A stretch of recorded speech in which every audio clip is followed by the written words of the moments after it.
Bien, estimados alumnos y alumnas, reciban un afectuoso saludo del profesor del curso de psicología, ¿no? Mi nombre es Víctor Flores Fernández. Darle la bienvenida a nuestro curso, ¿no? Y desearles éxito, pues, en este reto que ustedes tienen de ocupar una vacante, ¿no? En nuestra universidad. Antes de empezar con el desarrollo del tema del día de hoy, quisiera hacerles algunas recomendaciones, ¿no? Porque eh, la clave, chicos, la clave es organizar, saber organizarse bien, ¿no? Para poder seguir avanzando en cuanto a su nivel académico. Y esto lo hago no solamente como profesor del curso, ¿no? También lo hago como psicólogo, también lo hago por un deber moral, como si ustedes fueran mis hijos, ¿no? Como un padre podría orientar a sus hijos si tiene ya un nivel de conocimiento. Entonces, quería darle algunos consejos. El primer gran consejo que yo quiero darles es que ustedes tienen que formarse un hábito de estudio, ¿no? Es decir, ustedes deben estudiar no por una obligación, ¿no? No deben estudiar pensando en que tienen que sentirse motivados para empezar a estudiar, tienen que sentirse inspirados para empezar a estudiar, porque eso no ocurre así, ¿no? Muchos alumnos equivocadamente dicen, no, tengo que estar motivado para estudiar, ¿no? Tienen que entrarme las ganas para estudiar. ¿Y qué ocurre? Pasa la semana, pasa el mes y no vienen las ganas y no se ponen a estudiar. Así no funciona, chicos, la disposición para estudiar. Primero es la acción, después es el estado de ánimo. ¿Qué significa esto? Para, para agarrar un hábito, ¿no? Como ustedes ya lo conocen muy bien, por ejemplo, tienen el hábito de tomar sus alimentos a una hora determinada, tienen el hábito de acostarse a una hora determinada, el cuerpo te pide ya, y lo haces sin resistencia, sin problemas, porque el cuerpo te pide, porque ya tienes un hábito, ¿no? O sea, si tú no tienes un hábito de estudio, vas a estar en una enorme desventaja. Entonces, tú me dirás, y profesor, ¿y cómo formo mi hábito de estudio? ¿No? Allí tú tienes que identificar cuál es el mejor momento del día que tú tienes más energía, más entusiasmo. Cada persona tiene su diferente ritmo biológico. Algunos nos gusta estudiar, trabajar intelectualmente más en la tarde, otros en la noche y otros de madrugada. Para ti, ¿cuál es el mejor momento de tu ciclo biológico que te da más ganas, más energía? Identifícalo eso.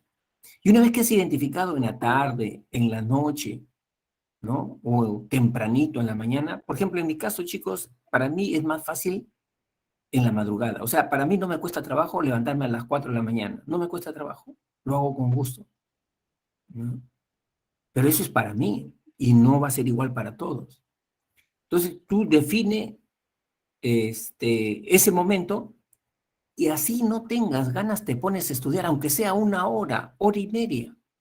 Así no tengas ganas, te pones a estudiar, ¿no? Y te aseguro que después de 2 semanas que de manera religiosa te pones a estudiar a esa hora y en ese mismo lugar te van a entrar las ganas. Te entran las ganas, te entra la disposición, ¿no? Fórmate el hábito de estudiar. Eso es lo que yo quería recomendarte. Tú no puedes estudiar por un estado de ánimo. Si me siento bien, estudio. Si no me siento bien, no estudio. Así no funciona, así no avanzas. La otra recomendación que quería hacerte es, mira, y en esto de estudiar, de formarse el hábito, la meta es que tú estudies por lo menos 5 a 6 horas diarias, ¿no? Esa es la meta, que mantengas un ritmo de estudio de 5 a 6 horas diarias. ¿Por qué? Porque la PRE te está dando mucha información. Tú tienes que aprenderte 17, 18 cursos y cada semana te entregan un cuadernillo así de grosor. y tienes que aprenderte conceptos, teorías. Y entonces, lo recomendable es que mantengas ese ritmo de 5 horas para revisar, analizar, aplicar, ¿no? Lo que has aprendido en la mañana. El otro consejo que yo te recomiendo es que lo más pronto posible tú adquieras una disciplina intelectual de saber procesar información, saber procesar la información, o sea, utilizar técnicas de estudio, estrategias de aprendizaje, ¿no? Y son básicas esas técnicas para procesar información. Una de ellas yo te recomiendo es que no entres a clase con una actitud de decir voy a ver qué aprendo, voy a ver qué cosa me enseña hoy día el profesor de física, de química, de biología, de psicología. No, tú ya tienes que entrar a clases con preguntas, con dudas, con interrogantes. Por lo tanto, un día anterior, en tu horario personal, ya debe estar 2 horas para revisar ese curso. Y con mayor razón en esos cursos que tú tienes problemas. Si yo tengo problemas con biología y biología me toca el día jueves, yo no puedo decir, a ver, voy a entrar a la clase de biología para ver qué aprendo. No, el día miércoles en tu horario personal tienes que poner 2 horas de biología para revisar tu cuadernillo, tu tema, ¿no? Y allí tú vas a encontrar de repente interrogantes, contradicciones, y con eso vas a clase, ya estás alerta. Aprender, chicos, significa tener una mente activa, una actitud activa, relacionar, comparar, analizar, eso es aprender. Una clase académica no es como ir a misa. Cuando tú vas a misa te sientas en la banca y lo escuchas al padrecito. Esa es actitud pasiva, ¿no? Aprender significa razonar, pensar, imaginar. Eso es lo que significa aprender. Por lo tanto, tú tienes que contrastar lo que estás recibiendo de parte del profesor con lo que tú ya sabes sobre ese tema. Comparar, relacionar. O sea, con ese conocimiento previo que tú ya tienes, ¿no? Si no haces eso, no vas a aprender. O tu aprendizaje va a ser muy de baja calidad, ¿no? Incluso mientras el profesor está explicando, tú tienes que estar chequeando tu cuadernillo. El profesor está explicando sobre lo del cuadernillo, los tópicos del cuadernillo, o está hablando sobre otros temas, o está hablando sobre su vida, ¿no? O sea, tú tienes que estar contrastando, porque cuando te evalúe a ti la pre, cuando te evalúe San Marcos, te va a evaluar sobre esos tópicos que están ahí en el cuadernillo, ¿no? ¿Qué cosa es eso? Actitud activa, contrastar información, comparar información, o tomar apuntes, anotaciones, ¿no? De lo que está diciendo el profesor. Esa es actitud activa. Y en la tarde, ¿no? O en tu caso, de repente en la noche o en la mañana del día siguiente, nuevamente, ¿no? En tu horario personal pones nuevamente allí el curso de biología. ¿Para qué? Para que ya hagas un esquema de lo que tú crees que ya aprendiste de ese tema, ¿no? Hacer un esquema. O sea, cuando tú haces un esquema propio, personal, quiere decir que tú ya entendiste el tema. Si tú no llegas a hacer ningún esquema, ningún resumen, ningún cuadro sinóptico sobre ese tema, significa que tú no has aprendido todavía el tema. O sea, si tú copias igualito, como dice el profesor acá, igualito lo copias, no has aprendido. Te estás engañando. Te estás engañando. Entonces, organiza la información a tu manera, ¿cómo la has entendido? Organízala. Eso significa que tú ya estás listo de repente hasta para dar una clase, ¿no? Sobre ese tema. Entonces, a ese punto tienes que llegar. Recuerda que San Marcos no te va a evaluar para ver la capacidad de tu memoria. No te va a preguntar, por ejemplo, sobre nombres, fechas. Eso no te va a preguntar. San Marcos te va a preguntar esa teoría que dices que ya la sabes, ese concepto teórico que dices que ya lo dominas, te va a poner un caso, un ejemplo, para que con ese concepto tú interpretes ese ejemplo, ese caso, lo interpretes, o lo expliques, ¿no? Eso va a ser la pregunta que te va a hacer San Marcos. Esas son las preguntas DECO, preguntas de aplicación. No para recordar la teoría solamente, no para recordar en qué fecha se presentó esa teoría, eso no, ¿no? Si tú realmente dominas ese concepto, ¿no? Esa es la evaluación que te van a hacer, ¿ya? Entonces es importante eso. Y la tercer consejo, estimados alumnos, que es tan importante como los anteriores, es que San Marcos, el ingreso a San Marcos, tómalo como una maratón, ¿no? Es igualito como una maratón, es a mediano plazo, no es a corto plazo. San Marcos no se define nunca en un mes, ni en 4 meses, ni en 5 meses. Generalmente se está definiendo en un año. Y si tú vas para una carrera competitiva como es medicina, ingeniería civil, ingeniería industrial, a veces toma un poquito más de tiempo, ¿no? Pero el alumno sigue en la lucha y no se desanima porque siente que está avanzando, que su nivel académico está mejorando mes a mes, examen a examen, ¿no? Y por eso sigue en la lucha, ¿no? Por eso es importante que tú te establezcas metas a corto plazo, metas de aquí a una semana, de aquí a 15 días, de aquí al primer examen. ¿Cuáles son los cursos más importantes para mi carrera? Esos tengo, y en cuáles tengo yo dificultades. A eso tengo que enfocarme, ¿no? En eso tengo que enfocarme.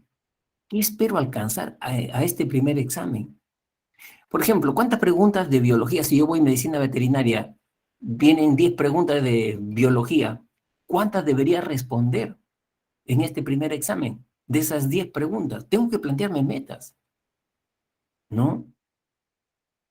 Cortas, metas cortas. Son metas cortas. Y no estar pensando, como muchos de los errores que tienen los estudiantes, de que están pensando en la meta final. ¿Cuándo ingresaré? Tengo que hacerme 1350 puntos. Están pensando en la meta final, así se estresan. No, metas cortas que puedas alcanzar en una semana, en 15 días, y que puedas evaluar y corregirte.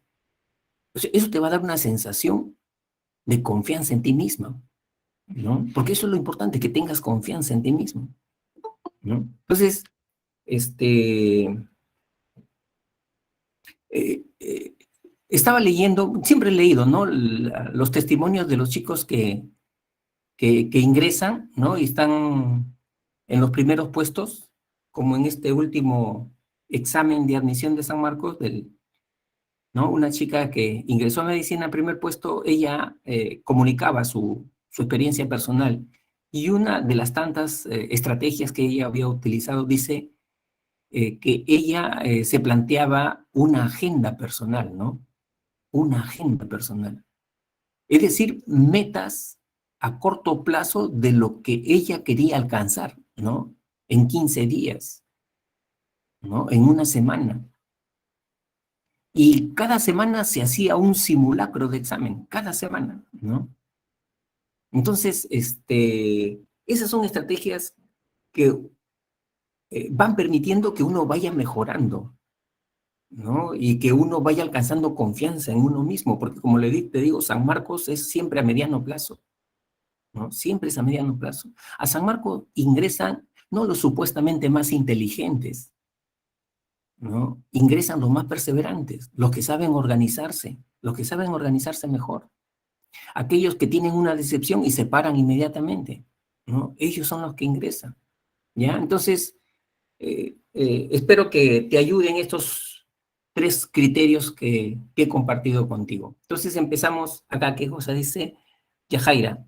La motivación está sobrevalorada, lo importante es la disciplina. ¿No es cierto, Yajaira? Sí, pues, ¿no? O sea, a veces uno dice, uno tiene que estar inspirado, ¿no? Bien motivado para ponerse a estudiar, a trabajar, ¿no? Pero el estado de ánimo no viene de la nada. O sea, no te viene por una inspiración divina el estado de ánimo, ¿no? Eh, uno tiene que plantearse objetivos así lo más inmediatos posible, ¿no? Aunque sea ya, que no sean 2 horas, ¿no? Por lo menos que sea 1 hora. Aunque sea media hora ya, si tienes mucha resistencia, ¿no? Pero hacerlo ya, hacerlo, ¿no? Y poco a poco vas adquiriendo el hábito. Vas adquiriendo el hábito. Y el hábito es una fuerza poderosa, chicos. Si, por ejemplo, tú estás acostumbrado a almorzar a las 2 de la tarde, a las 2 de la tarde te da hambre, antes no, y el cuerpo te pide. Si estás acostumbrado a dormirte a las 12 de la noche, ¿no? Recién a las 12 de la noche te da sueño, antes no te da sueño, y el cuerpo te lo pide, ¿no? ¿Por qué? Porque ya ha desarrollado allí una fuerza, una energía, ¿no? Por eso desarrollen el hábito de estudio, desarrollenlo, ¿no? Y empiecen allí. Ya, bien, entonces, el día de hoy vamos a abordar el primer tema, ¿no? Que es orígenes de la psicología.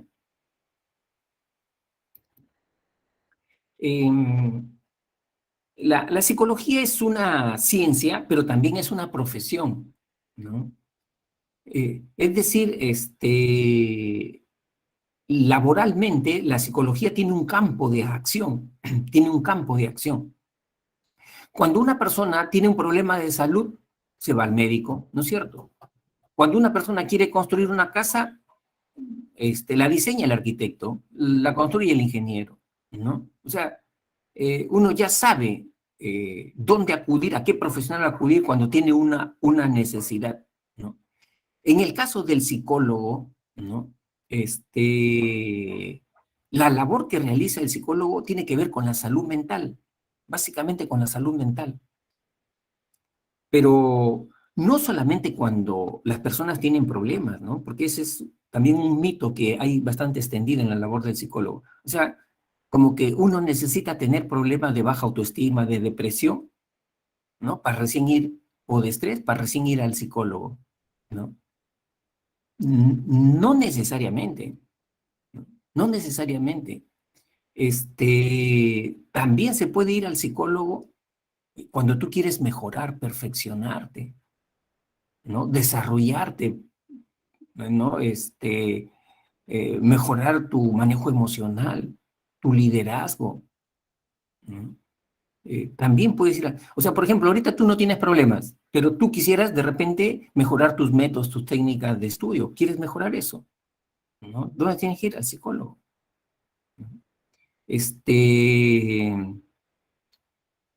Quieres descubrir cuál es tu talento, ¿no? ¿Cuál es tu talento? ¿En qué eres bueno? ¿No? Al psicólogo. ¿Cómo desarrollar eso? Al psicólogo, ¿no? Entonces, el psicólogo también ve temas de desarrollo personal, ¿no?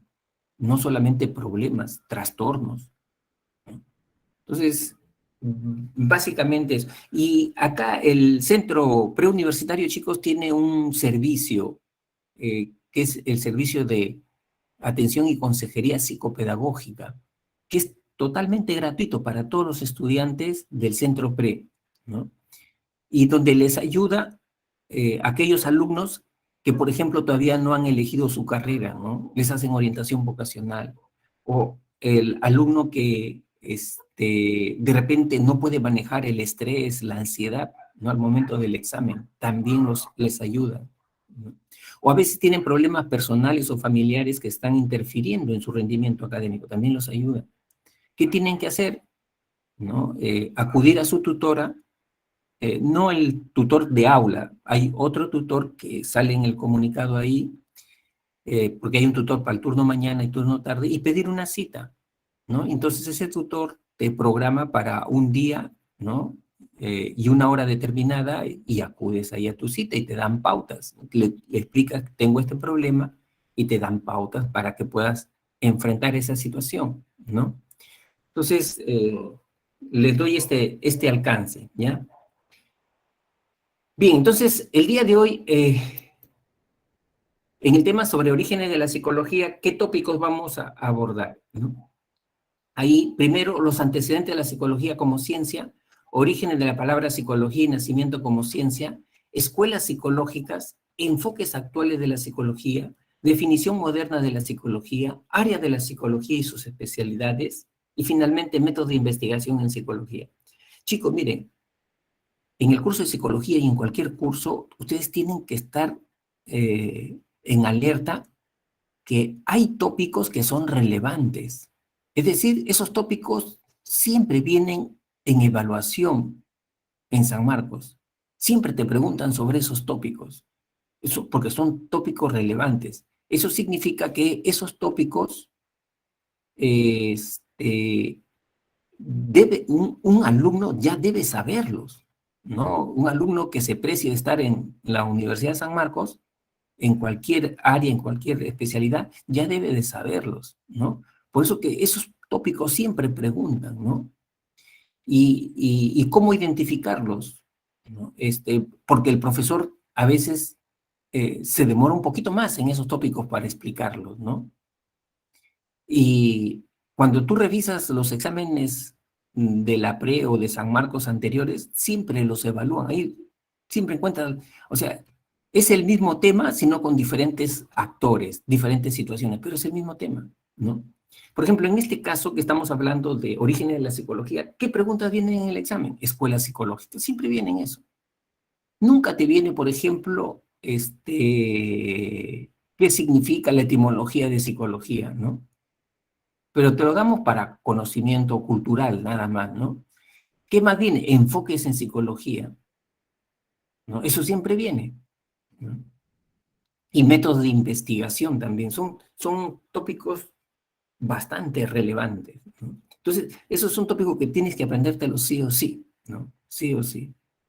Ya, entonces empezamos con el primer punto, ¿no? Antecedente de la psicología como ciencia.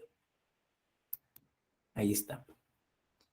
Miren, la psicología es una ciencia relativamente joven, ¿no? ¿Cuántos años tiene como ciencia? Como ciencia, 150 años.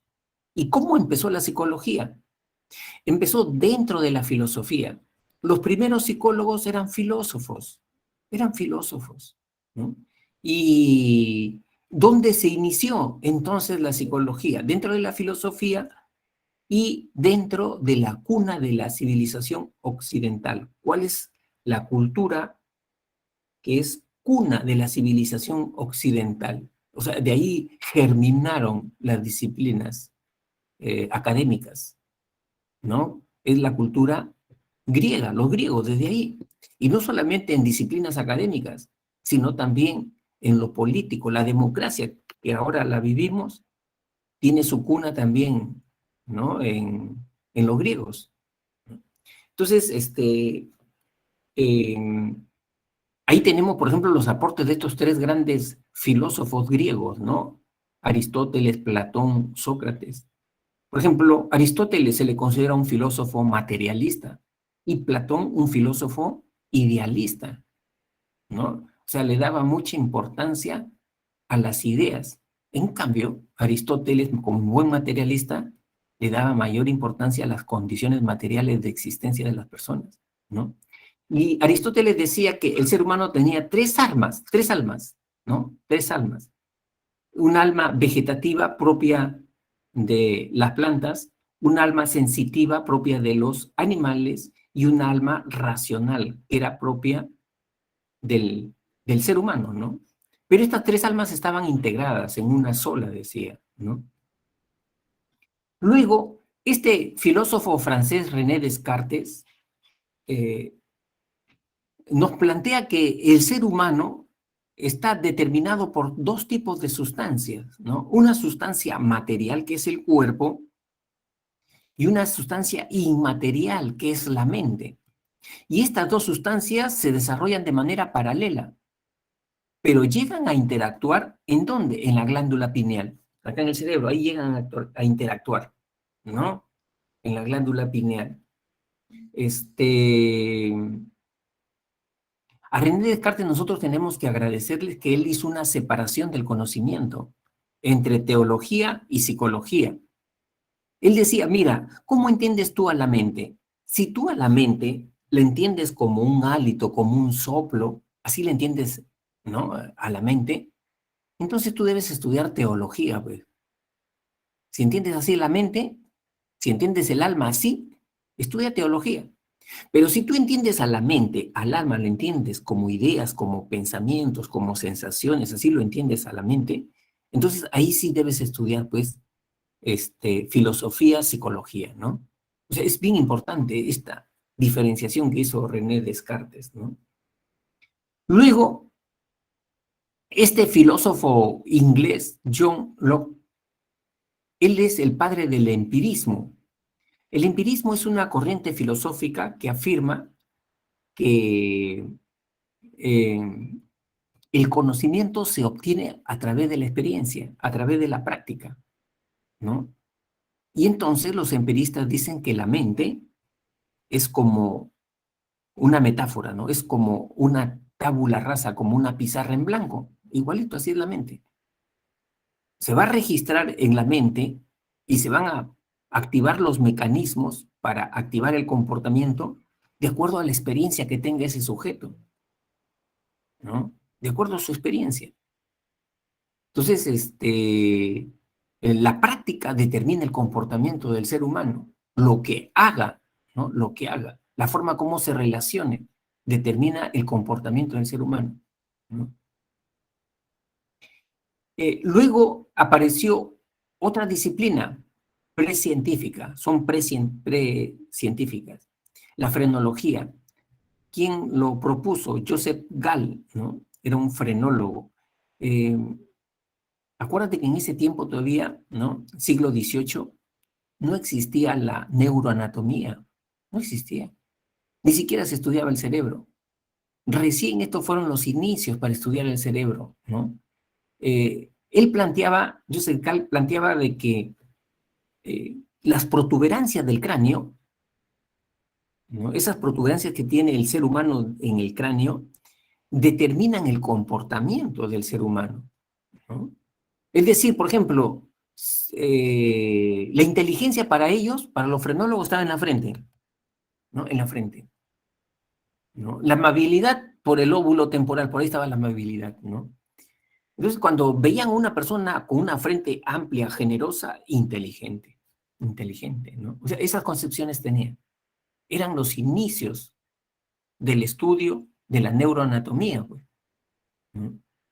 Evidentemente, ahora sabemos que eso no es cierto, ¿no? Pero eran los primeros intentos.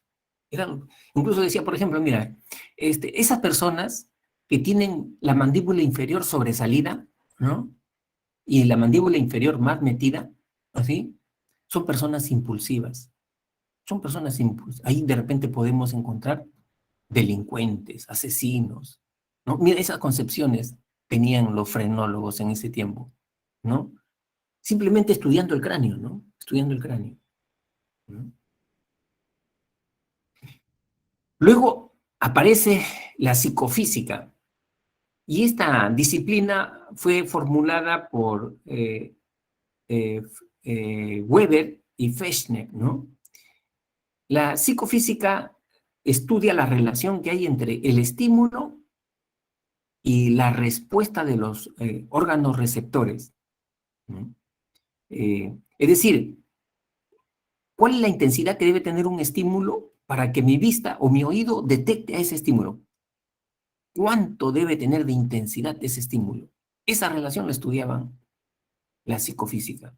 Como por decir ahorita, miren chicos, más o menos una comparación. Yo entro a mi habitación y quiero saber si en plena luz del día ese foco está prendido o está apagado. Miro al foco, entonces yo me pregunto, ¿cuántos watts de potencia debe tener ese foco para que mi vista discrimine si ese foco está prendido o está apagado? Lógicamente, si ese foco tiene 50 watts, yo me voy a dar cuenta. Yo me voy a dar cuenta que está prendido, que está apagado. Pero ¿qué pasaría si ese foco tiene 3 watts de potencia o 2 watts de potencia? ¿Con mi vista yo me daría cuenta si está prendido o está apagado? Probablemente no, no me daría cuenta, porque yo no tengo una vista biónica, ¿no? Entonces, los psicofísicos estudiaban esa relación entre la intensidad del estímulo y la capacidad de respuesta de los órganos receptores, ¿no? ¿No? Y comenzaron a dar conocimiento sobre eso. Bueno, esos son los principales antecedentes hasta que en 1879, acá, ¿no? Se produce un hecho histórico, ¿no? Se produce un hecho histórico. ¿Qué pasa? Allí, este, eh, a ver, esto está...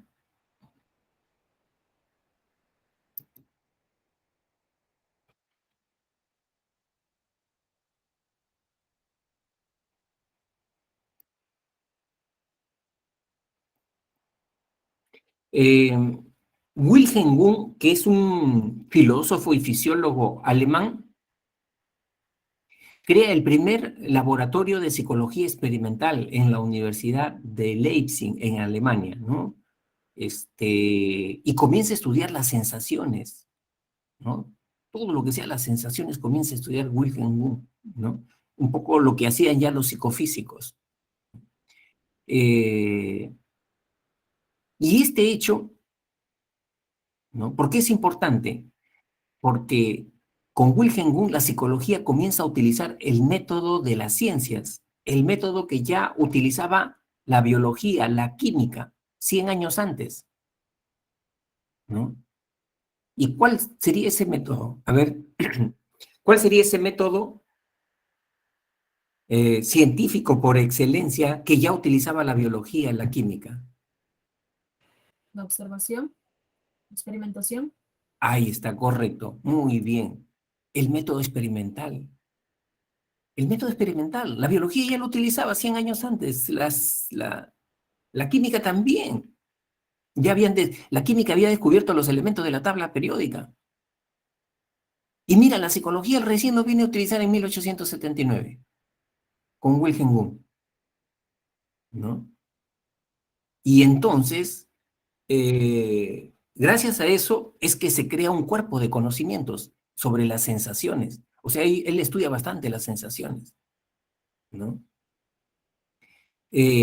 Por ello que los psicólogos, a Wilhelm Wundt lo consideramos el padre de la psicología científica, y este hecho es la partida de nacimiento de la psicología como ciencia.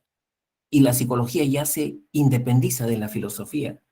¿Por qué? Porque la filosofía hasta ahora utiliza el método reflexivo, especulativo, ¿no? A mí me parece, yo creo, supongo. ¿Qué cosa estás haciendo ahí?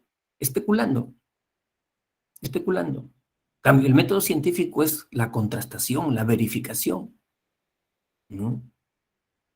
La predicción. Si yo hago esto, va a ocurrir lo otro. Ese es el método científico, ¿no? El término psicología, chicos, proviene de dos voces griegas.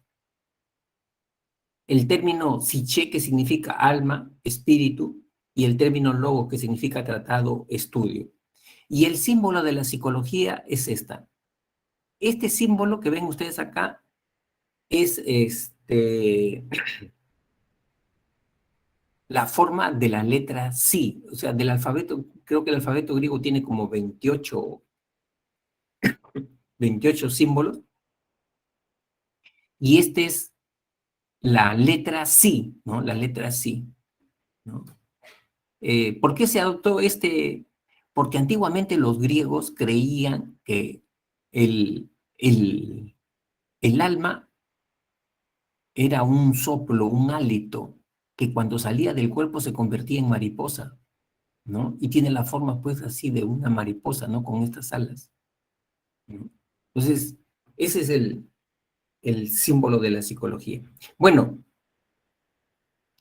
y a partir de 1879, la psicología entra en una etapa, ¿no? De discusión, de debate sobre el objeto de estudio de la psicología. Es decir, entre nosotros los psicólogos no nos poníamos de acuerdo.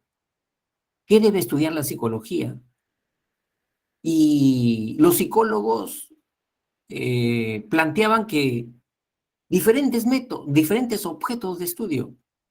¿no? O sea, era prácticamente como una especie de una anarquía todavía, ¿no? O sea, mientras la biología sabía cuál era su objeto de estudio, la química había desterrado a la alquimia no es ciencia, y fuera alquimia de la química. La astronomía había desterrado, ¿no?, a la astrología, porque la astrología no es ciencia, ¿no? O sea, ellos ya sabían su objeto de estudio. Nosotros los psicólogos, desde 1879, no sabíamos a qué se debe dedicar la psicología, cuál es el sujeto de estudio. Por eso que comenzaron a surgir escuelas, ¿no? Una escuela tiene una tesis sobre el objeto de estudio de la psicología, una tesis, tiene un método, ¿no? Y lo que plantea la escuela es algo rígido, ¿no? O sea, los discípulos de esa escuela tienen que seguir lo que dijo el maestro, ¿no? Por ejemplo, si en el psicoanálisis lo que dijo Freud es inmodificable. Si un discípulo quisiera rebatir que el comportamiento humano no depende del instinto sexual, lo expulsaban de esa escuela. Así es una escuela, ¿no? Como una secta, sí, como una secta, ¿no? Y entonces empezaron a salir estas escuelas en psicología. ¿Cuáles son? Son 6. La primera escuela se llama estructuralismo. Su representante Wilhelm Wundt en Alemania y Titchener en Estados Unidos. La psicología para hacer ciencia decía que se debe estudiar la estructura, los elementos de la conciencia. ¿Qué cosa tenemos en la mente? Conciencia. Y dentro de la conciencia, ¿qué cosa hay? Pensamientos, ideas, sensaciones. Eso hay que estudiar. Ellos llamaban la química mental, los átomos de la mente. Lo que pasa, chicos, que en el siglo XIX, a finales del siglo XIX,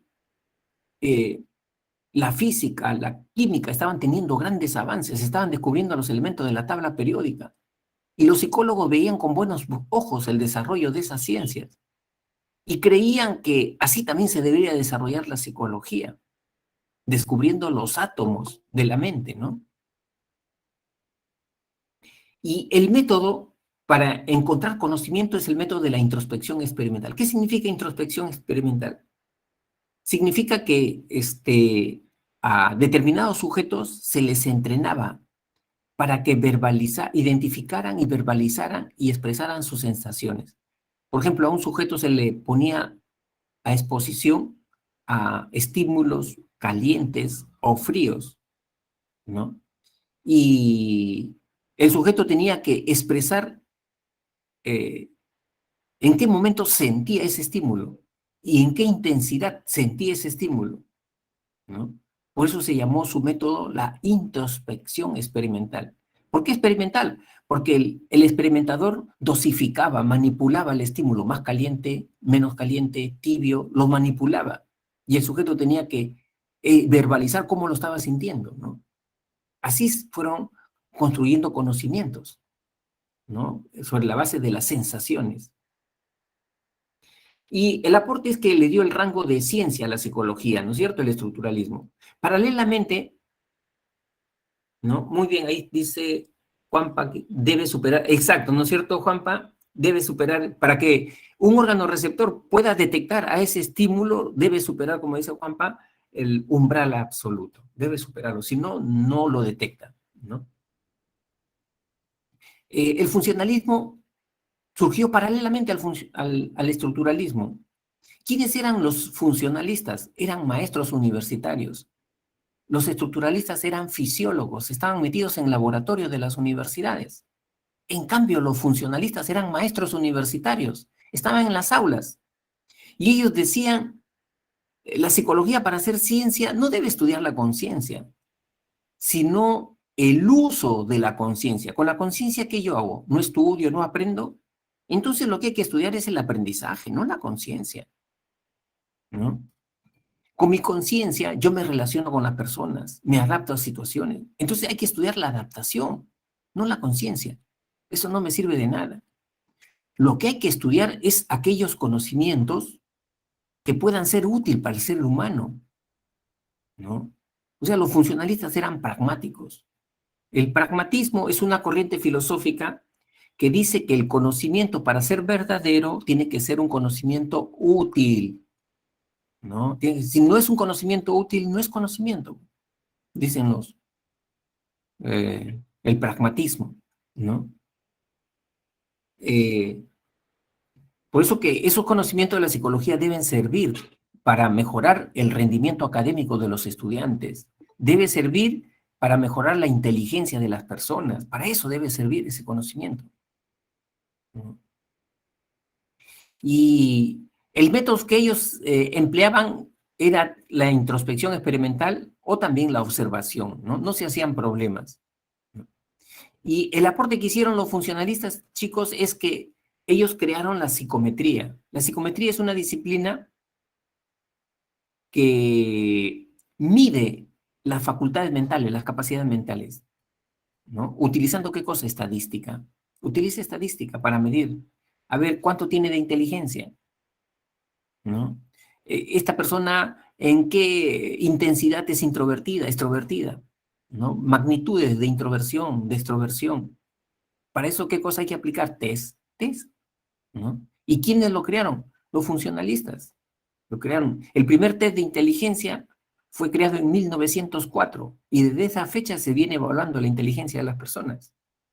¿Por qué? Porque ellos eran maestros, pues, universitarios, les preocupaba esos temas, ¿no? A los funcionalistas. Luego apareció la reflexología en Rusia con un médico fisiólogo, Iván Pavlov, ¿no?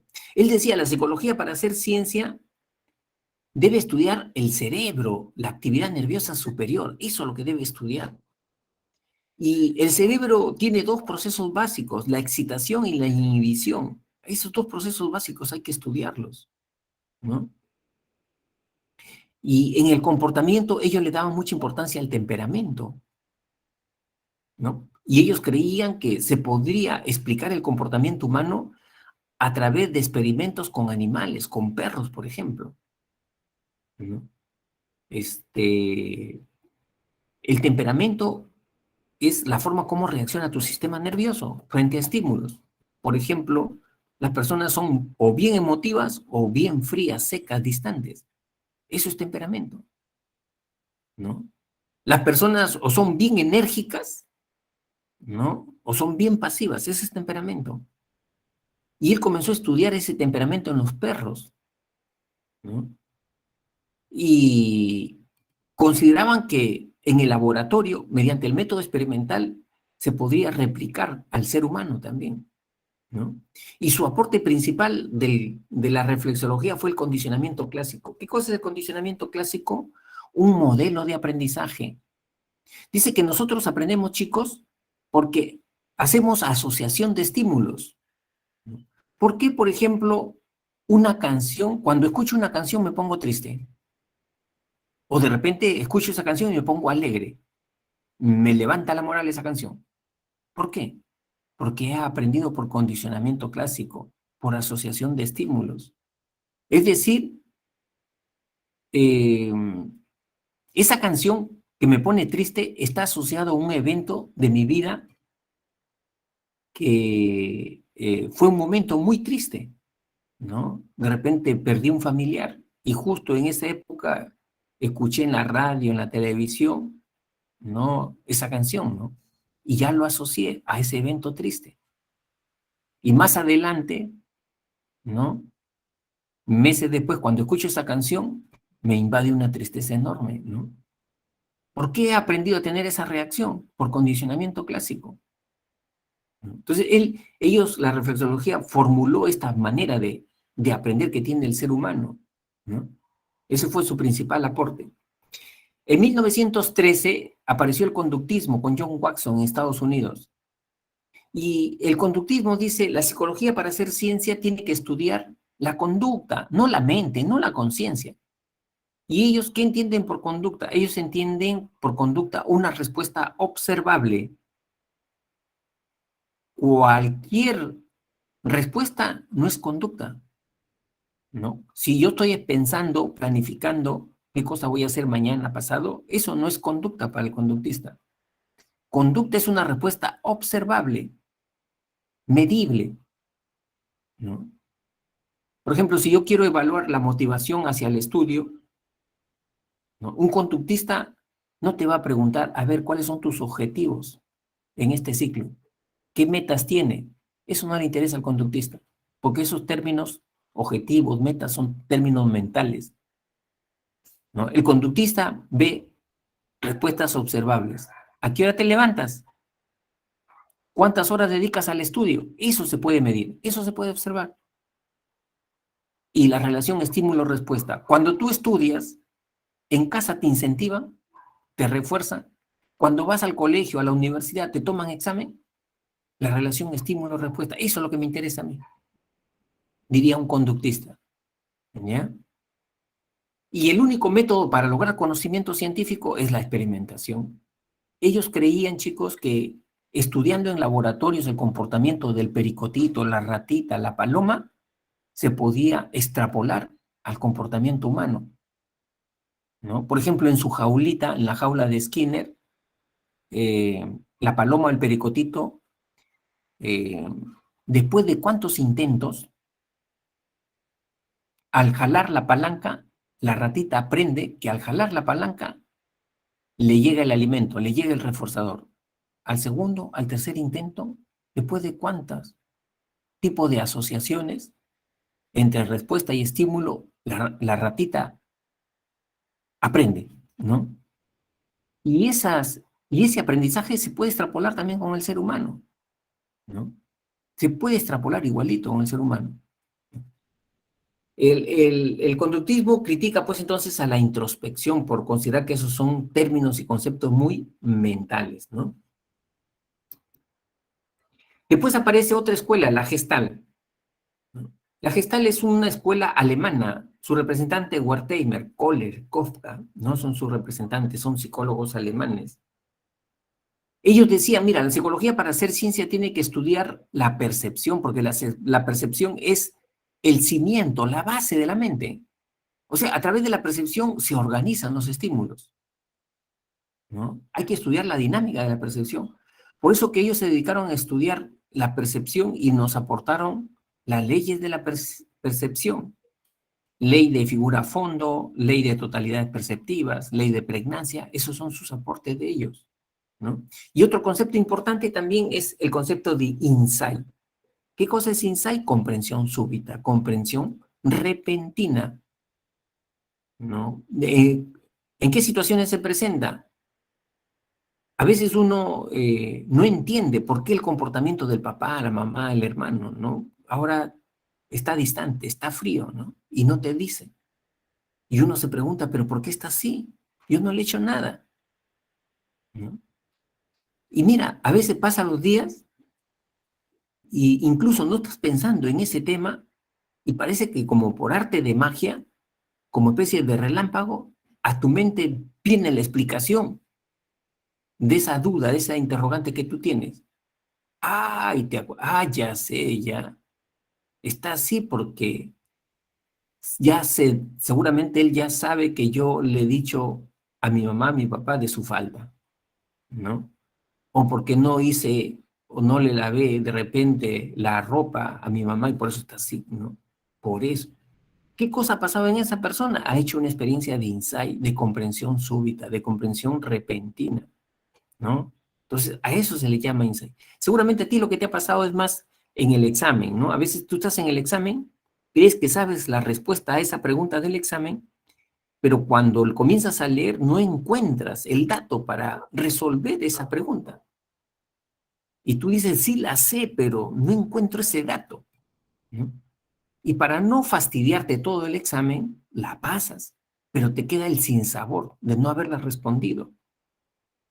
Termina el examen, estás regresando a tu casa y en el camino a veces ni siquiera estás pensando en esa pregunta y como por arte de magia, como un relámpago, aparece la solución a esa pregunta. Y uno dice, ¿y cómo no lo pensé de esta manera? Si era tan fácil, ¿no?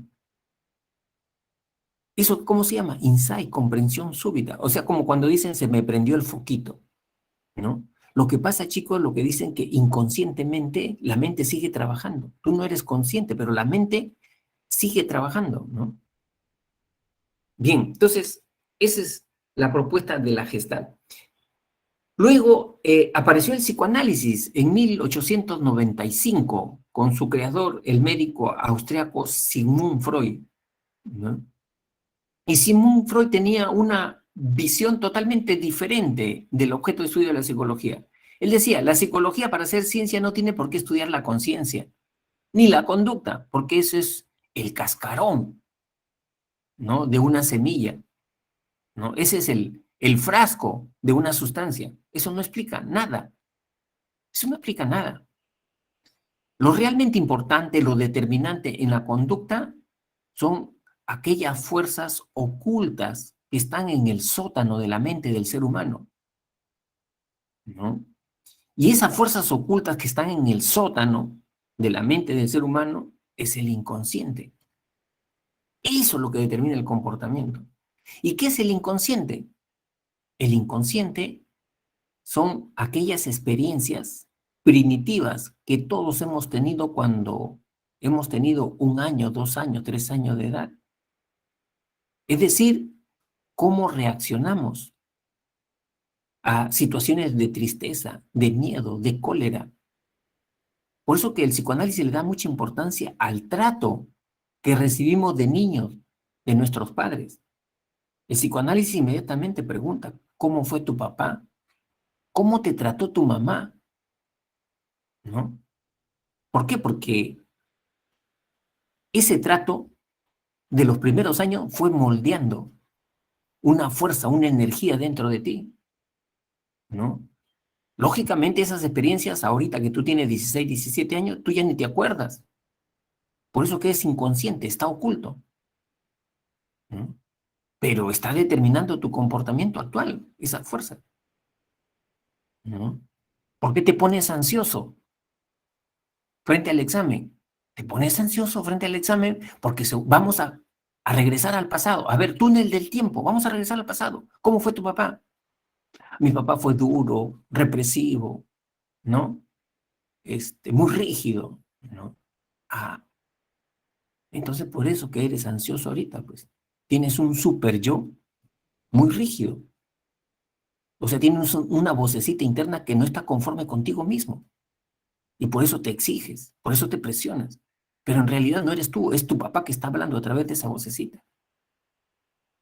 O sea, cuando yo estoy explicando así, estoy asumiendo, ¿no es cierto?, de la postura teórica del psicoanálisis. ¿Ya?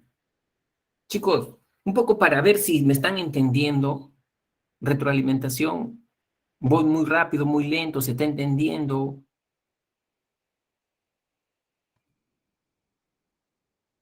¿Aló? Sí, sí, entiende, profesor. Ya. ¿Sí se entiende? Ajá.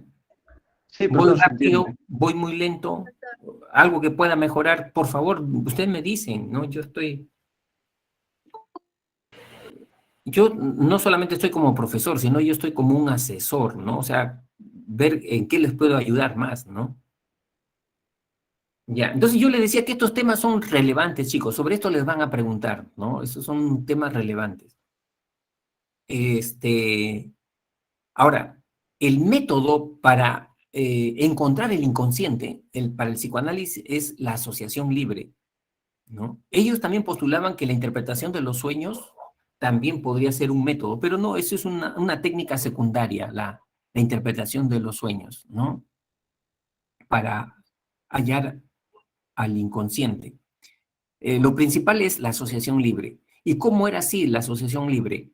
Dice que cuando el psicoanalista le dice, a ver, cuéntame ¿cómo fue tu infancia? ¿No? ¿Qué tipo de padre tú tuviste? Cuéntame, ¿no? Y cuando el paciente comienza a hablar sobre su infancia y comienza a decir, pues bueno, tuve un padre muy, muy rígido, muy autoritario, y se quiebra, la voz le cambia cuando está hablando sobre su papá. Entonces, en una segunda etapa, el psicoanalista saca esos términos donde la persona se vuelve sensible, ¿no? Y le dice, a ver, dime todas las palabras que se te ocurran a la mente con el término autoritario, ¿no? Autoritario. Y la persona inmediatamente comienza a expresar toda la palabra que se le ocurra en relación a ese término. Por eso se llama asociación libre. Incluso de repente va a verbalizar palabras que de repente no tienen nada que ver con autoritario. Pero para el psicoanálisis no son fortuitas esas palabras, no son fortuitas. Tienen una relación y mediante el análisis se va a ver esa relación, ¿ya? Entonces, asociación libre, el método fundamental. Y el psicoanálisis creó la psicoterapia. Miren, chicos, antes del psicoanálisis, ¿cuál era la terapia para los pacientes mentales con problemas mentales? Camisa de fuerza, baño de agua fría, electroshock, poner el electroshock, ¿no? Para borrarles las rutas en el cerebro, ¿no? Borrarles las rutas y como resetear el cerebro, ¿no? El electroshock, ¿no? Esos eran los tratamientos. Sin embargo, apareció el psicoanálisis y apareció la psicoterapia, ¿no? Cuéntame tu vida, ¿no? Y no solamente cuéntame tu vida, ¿no? Sino también mediante técnicas para que esa persona eh, entienda, ¿no? Su comportamiento actual, relacionándolo con su pasado, ¿no? Ya esa es psicoterapia. Creó el diálogo, ¿no? Entre eh, terapeuta y paciente. Entonces, ese es el gran aporte del psicoanálisis. Sin embargo, en esa etapa de las escuelas, que duró 100 años, chicos, había una rivalidad, ¿no? Entre las escuelas y cada una se creía dueña de la verdad. Y cada uno decía, tú no haces ciencia, yo hago ciencia. Sin embargo, habíamos los psicólogos caído en un estancamiento de nuestra disciplina. ¿Por qué? Porque en realidad las escuelas eran ya sectas religiosas. Igualito nos estábamos comportando como una secta religiosa. Es decir, lo que había dicho el creador de esa escuela no podía ser refutado. Si por ahí había un psicoanalista que decía lo que dijo Freud, que el impulso sexual es el motor de la mente, y cuestionaba eso, era expulsado, ¿no?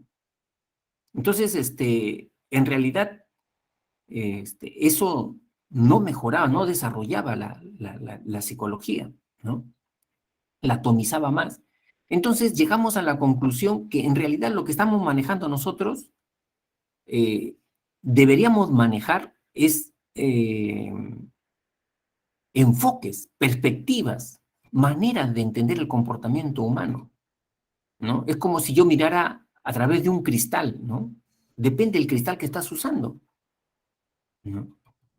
Algo así, chicos, como esta metáfora que les voy a poner, esta comparación, es lo mismo mapa que territorio, mapa que territorio, lógicamente no es lo mismo, ¿no? Pero solamente puede haber un solo mapa para un territorio. No, pueden haber decenas, centenas de mapas sobre el mismo territorio, ¿no? Y eso es lo que no entendíamos nosotros los psicólogos, ¿no? Nos creíamos dueños de la verdad en cada escuela, ¿no?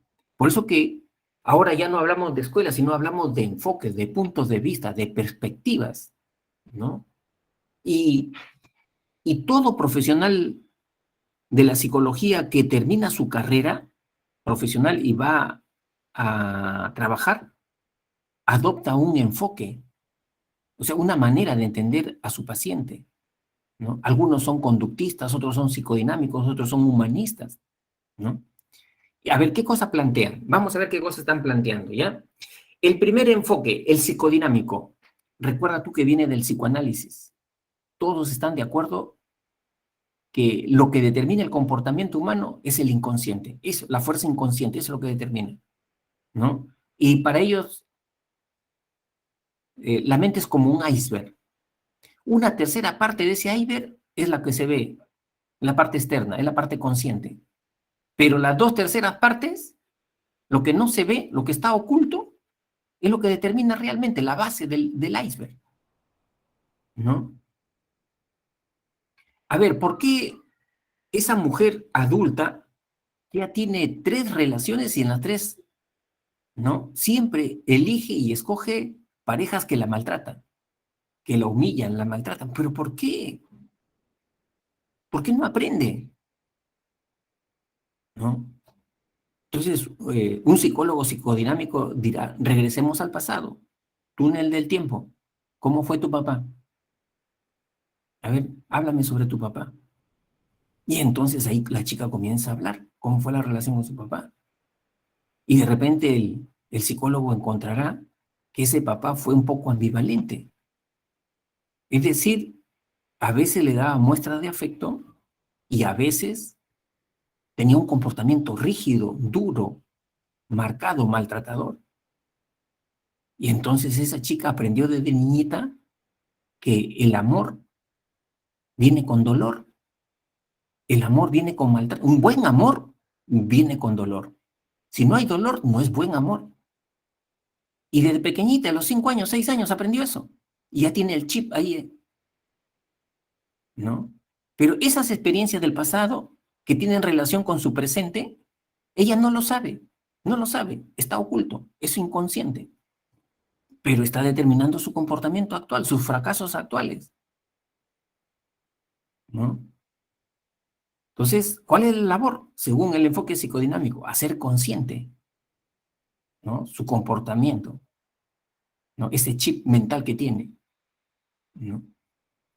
Eh, bueno, entonces, el enfoque psicodinámico, chico, le da mucha importancia a tus experiencias infantiles, bastantes, ¿no?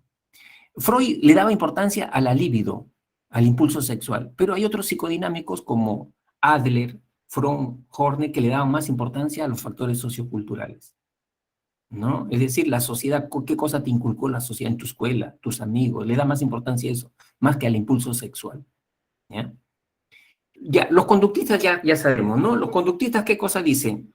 El comportamiento de una persona está determinado por los, por los estímulos del presente, ¿no? Por los incentivos, por los premios, por los castigos, por las sanciones, ¿no? Tú quieres que una conducta se mantenga, refuerza esa conducta, pues. Si mandas a hacer a tu hijo una tarea y tu hijo te ha cumplido con esa tarea, entonces, ¿qué cosa tienes que hacer como padre? ¿No? Reforzarlo. Muy bien, hijo, excelente. Estoy orgulloso de ti, hijo. ¿Cómo me gustaría tener 10 hijos como tú? ¿Qué cosa estoy haciendo? Reforzando esa conducta. Maneja bien los reforzadores que dice el conductista, ¿no? Correcto, Alessandra, ¿no es cierto? El condicionamiento operante, ¿no? Aplicar condicionamiento operante, ¿no? Porque cuando un niño hace su pataleta, ¿no? El papá generalmente va a sancionarlo, a castigarlo, ¿no?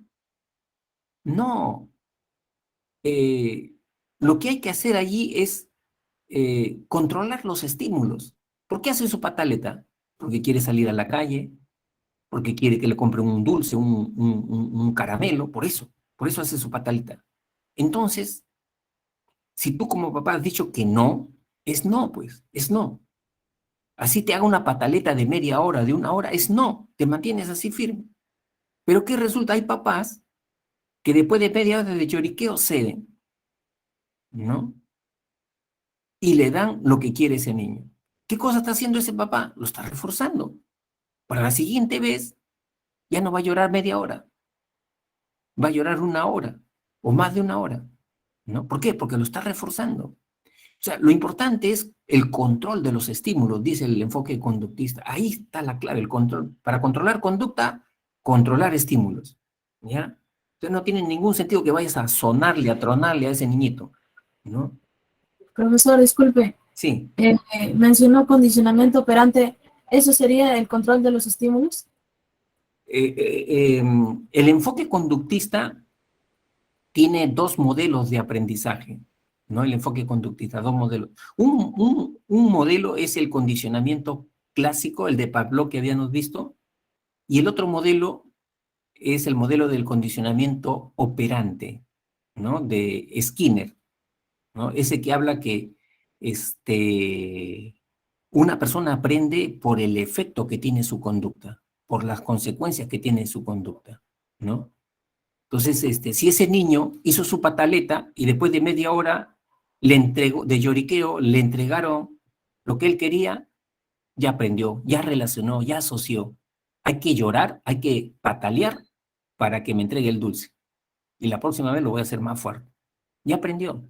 ¿Por qué aprendió? Por el efecto, por la consecuencia que tuvo su conducta de lloriquear, ¿no? Eso se llama condicionamiento operante. Pero eso lo vamos a explicar más adelante. Simplemente ahorita lo que interesa es saber que el enfoque conductista le da importancia a la relación estímulo-respuesta.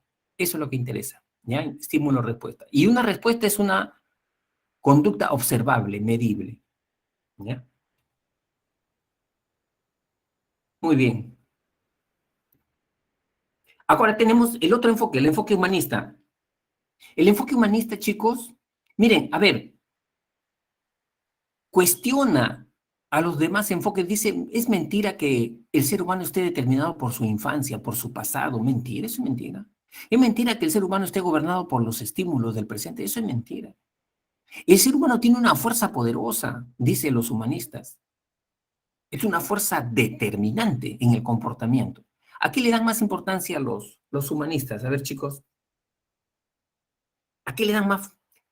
¿Qué creen ustedes que mueve el comportamiento humano, según los humanistas? A ver, los leo. Mire, hay bastantes libros de desarrollo personal que tienen el enfoque humanista. Seguramente ustedes han leído ¿quién, quién se lleva mi queso? El Delfín, El Secreto, libros, ¿no es cierto? Maricielo ya dio la clave, ¿no?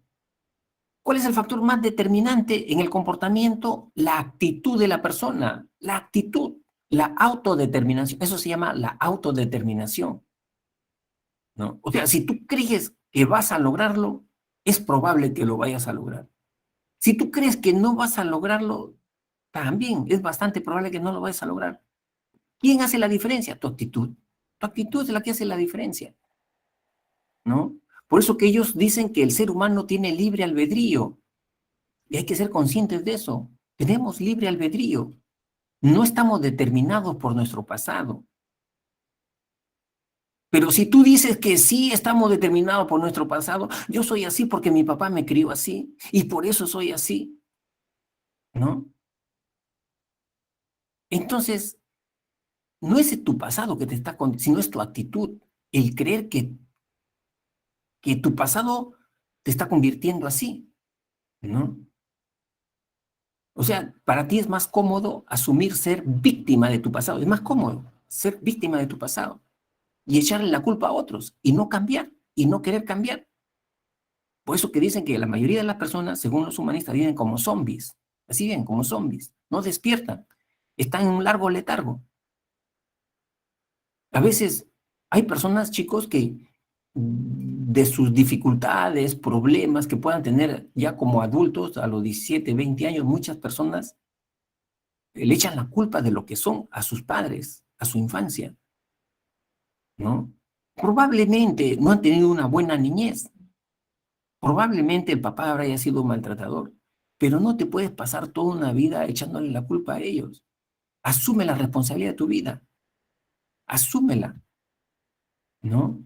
Y cambia lo que tengas que cambiar y no te sientas víctima de una circunstancia, ¿no? Entonces, ese es el mensaje que quiere dar los humanistas, ¿no? Todos tenemos libre albedrío, tenemos que hacernos responsables. Si no, estaríamos pensando como este señor que llega tarde al trabajo o a estudiar y le pregunta, ¿y por qué llegaste tarde? Ah, llegué tarde por el tráfico, ¿no? Por el tráfico llegué tarde. ¿Quién es el responsable? Yo no, el tráfico. ¿Qué tendría que pasar para que cambie y llegues tú puntual? Yo no, el tráfico en Lima tiene que cambiar. Entonces, con esa lógica, esa persona vive en un eterno letargo. Es un zombie. Nunca va a cambiar, nunca va a madurar. Hazte responsable de tu vida, dice el humanista. Hazte responsable de tu vida, ¿no? Por eso que ellos, chicos, le dan mucha importancia al libre albedrío, a la responsabilidad. Y dicen que el ser humano tiene un potencial, o sea, dentro de sí tiene virtudes que si uno lo desarrolla y escoge una carrera que tenga que ver con esa virtud para desarrollar esa virtud, ese talento, esa cualidad, entonces esa persona después se va a convertir en una persona autorrealizada, ¿no? Cuando uno desarrolla un potencial, se convierte en una persona autorrealizada. Esos son los conceptos que dan los humanistas, ¿no? Como le decía, todos los libros de autoayuda que hay acá en el Perú, en el mercado, todos los libros tienen la concepción humanista, ¿no? ¿Quién se ha llevado mi queso? ¿No? Tienen esa trama, ¿no? Ese guión, ¿no? Ese guión, ¿no? El delfín, ¿no? ¿Qué libro de desarrollo personal ustedes se han leído? A ver, chicos, ¿les han mandado a leer? Libro de desarrollo personal, a ver, que conozcan, que hayan leído.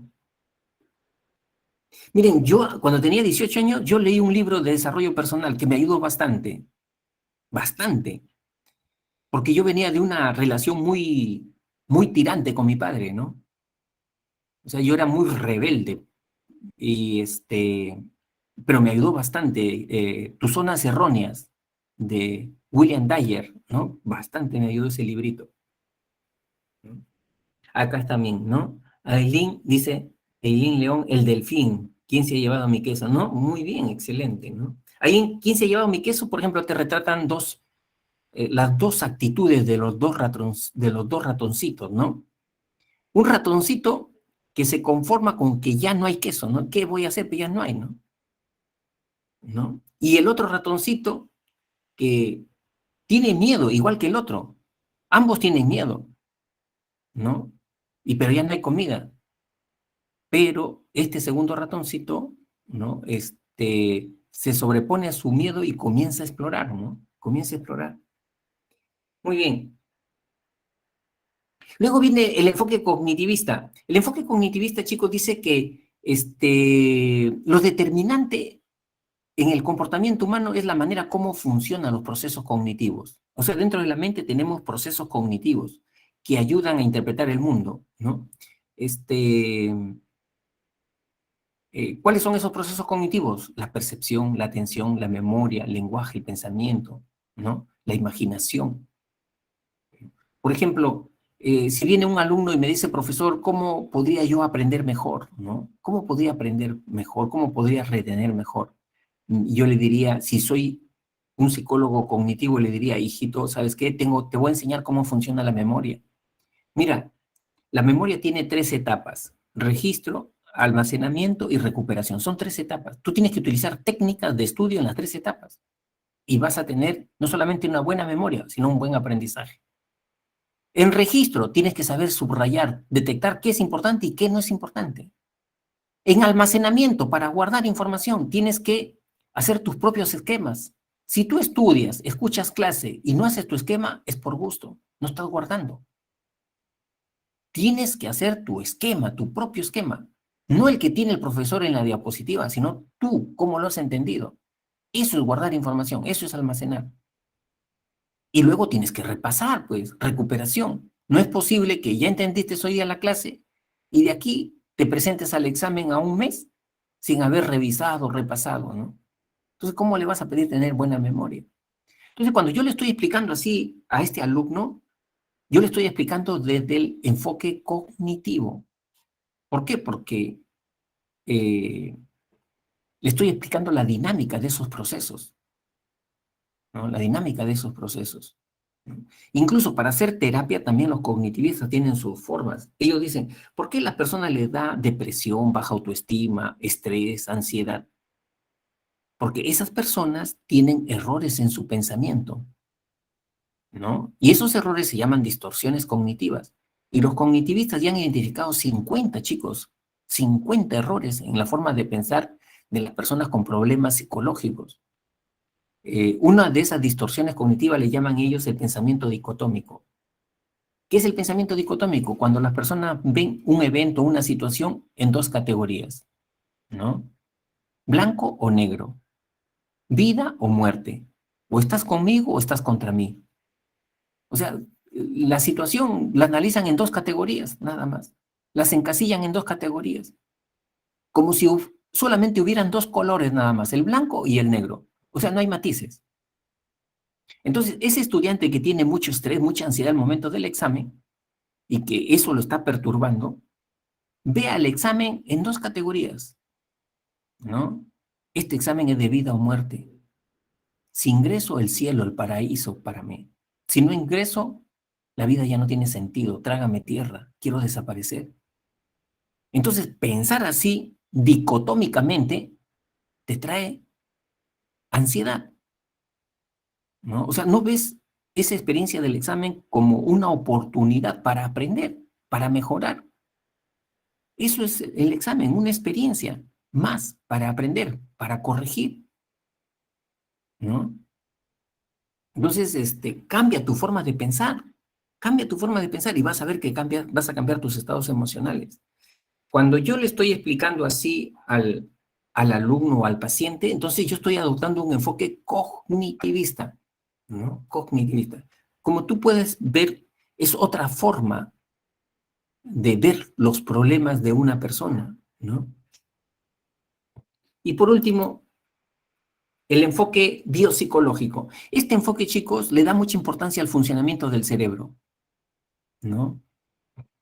Ahí está la causa, la explicación de todo del aprendizaje, del amor, la memoria, todo está en el cerebro, ¿no? A ver, ¿por qué yo estoy sereno, tranquilo? Estás sereno, tranquilo, porque tu cerebro está produciendo un neurotransmisor que se llama la serotonina, que es el neurotransmisor de la calma. ¿Por qué estoy alegre, eufórico? Quiero abrazar a todo el mundo. Porque tu cerebro está produciendo dopamina. La dopamina es la sustancia de la excitación. Incluso los esquizofrénicos, cuando están en su estado, ¿no?, de exaltación, tienen mucha dopamina. Hay que bajar esa dopamina, ¿no? Cuando yo estoy explicando así el comportamiento, es un enfoque biopsicológico, ¿no? Es un enfoque... A ver, ¿qué pasa cuando activo mi memoria episódica? Recuerdo el momento que me resbalé en el colegio y que fue, ¿no?, a subir del segundo al tercer piso, en el tercer escalón. Ahí fue, ¿no? Y estaba al frente mi primo, ¿no? Esa información se guarda, esa información de la memoria episódica se guarda en el hipotálamo, ¿no? Sin embargo, cuando tú recuerdas conocimientos, conceptos, como por ejemplo, de repente, ¿qué significa apego?, ¿no?, o la teoría de la relatividad, esa información la tienes en el lóbulo temporal. Ahí está guardada en el lóbulo temporal. Esa es la memoria semántica. O sea, si yo comienzo a explicarte así, de esa manera, estoy utilizando el enfoque biopsicológico, ¿no? Este enfoque que la neuropsicología ha tenido grandes avances con Luria, Antonio Damasio, ¿no?, que son los representantes de este enfoque. Bien, entonces, miren, estimados alumnos,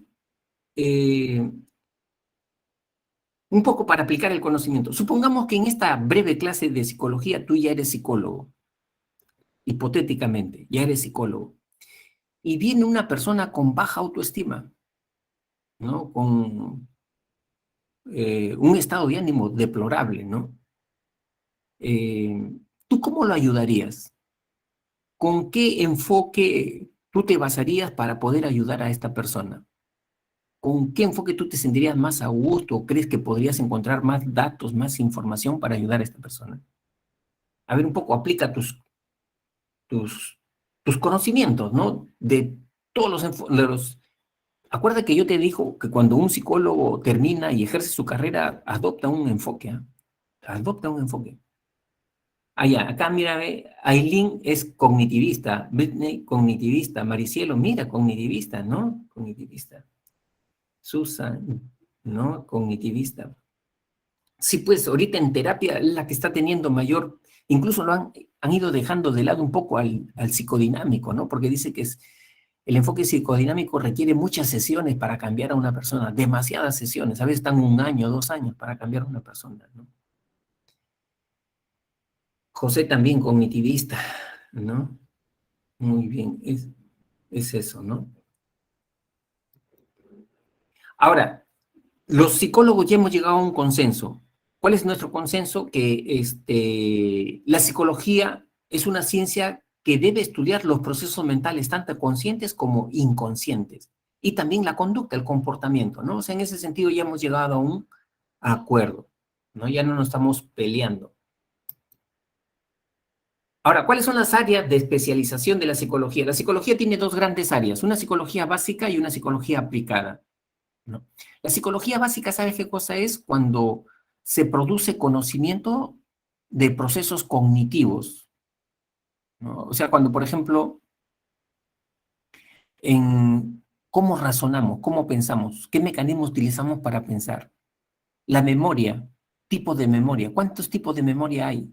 ¿Cuáles son las etapas de la memoria? Esa es psicología básica, conocimiento básico sobre los procesos mentales, cognitivos. Pero también hay una psicología aplicada. Y la psicología aplicada es cuando este conocimiento de la psicología básica lo llevo a un contexto. A ver, quiero ayudar a los alumnos a aprender mejor. Les enseño cómo funciona la memoria. Entonces ahí ya estoy haciendo psicología aplicada. Psicología educativa ya estoy haciendo ahí. O de repente, este tema de la memoria lo llevo a un hospital y quiero ayudar a esos pacientes con Alzheimer para que no se sigan deteriorando. Y hago ejercicios, gimnasia cerebral, para lentificar el avance del Alzheimer. ¿Qué cosa estoy haciendo ahí? Psicología clínica ya. Psicología clínica, ¿no? Entonces, esa es psicología aplicada. Hay diferentes especializaciones de la psicología aplicada acá en el Perú, ¿no? Hay la psicología clínica, la educativa, la organizacional, la social, la forense, ¿no? La forense es también una especialización, chicos. Miren, los psicólogos que trabajan adscritos al Palacio de Justicia, al Poder Judicial, al juez, ¿no? Por ejemplo, se ha cometido un delito, ¿no? Entonces, el juez manda para hacerle un perfil psicológico a esa persona que ha cometido un delito, ¿no? Quiere saber si esa persona es un psicópata irremediable o es un delincuente primario que se puede reeducar. Si ese delincuente lo hizo con alevosía, de manera premeditada, ¿no? Ese delito. Entonces, tipo de personalidad que tiene, ¿no? Entonces, manda a un psicólogo forense, no solamente del infractor, también de la víctima, ¿no? De las víctimas, para ver el daño psicológico que ha causado esa persona también, ¿no? ¿Quién hace todo ese estudio? El psicólogo forense, ¿no? Hay psicología del deporte también, ¿no? Entonces, pero las más conocidas son estas 4, psicología clínica, psicología educativa y psicología organizacional y social. La clínica es aquella que estudia trastornos emocionales, trastornos de personalidad, depresión, estrés, baja autoestima, ¿no? Personalidades bipolares, paranoides, esas personalidades. ¿Quién lo estudia? El psicólogo clínico, ¿no? ¿En qué se diferencia con el psiquiatra? En que el psiquiatra es un médico, estudia sus 7 años de medicina y después 3 años de psiquiatría, ¿no? El psicólogo no estudia medicina. La otra diferencia, el psiquiatra puede recetar fármacos, el psicólogo no puede recetar fármacos, no está calificado para ello. El psiquiatra ve trastornos severos de la personalidad. Cuando yo ya tengo alucinaciones, escucho una voz que me dice, pégales un puñete a tu papá. Y si tú no le pegas un puñete, yo lo voy a matar. Yo escucho esa voz. ¿Y a dónde tengo que ir? Al psiquiatra de frente. Ya no al psicólogo, al psiquiatra, ¿no? Porque el psiquiatra ve problemas más severos. Psicología educativa ve todos los temas de procesos de enseñanza-aprendizaje. ¿no? Cómo el alumno debe aprender mejor, cómo el profesor tiene que enseñar mejor. Esos temas los ve la psicología educativa. La educación especial, cómo debe ser la rehabilitación para un niño con síndrome de Down, para un niño con autismo, para un niño con retardo mental. Eso lo ve la psicología educativa, ¿no? Orientación vocacional, también psicología educativa. La psicología organizacional ve el comportamiento de un trabajador en un ambiente laboral, ¿no? O sea, al psicólogo organizacional le interesa, por ejemplo, chicos, estudiar las relaciones que se dan en una empresa entre directivos, empleados, obreros, cómo es la comunicación entre ellos, ¿no? La selección de personal. El gerente de la empresa le dice al psicólogo organizacional, seleccióname a ver un cajero, un contador. Entonces el psicólogo organizacional hace un análisis de puesto. Para ser un buen cajero en esta empresa, ¿qué se requiere? Estos rasgos de personalidad. Que sea una persona serena y que pueda trabajar bajo presión. Ese es un buen cajero. Ese es un rasgo que tiene que ir acá, ¿no? Entonces el psicólogo organizacional ve cuáles los mejores instrumentos para evaluar ese rasgo que se requiere, ¿no?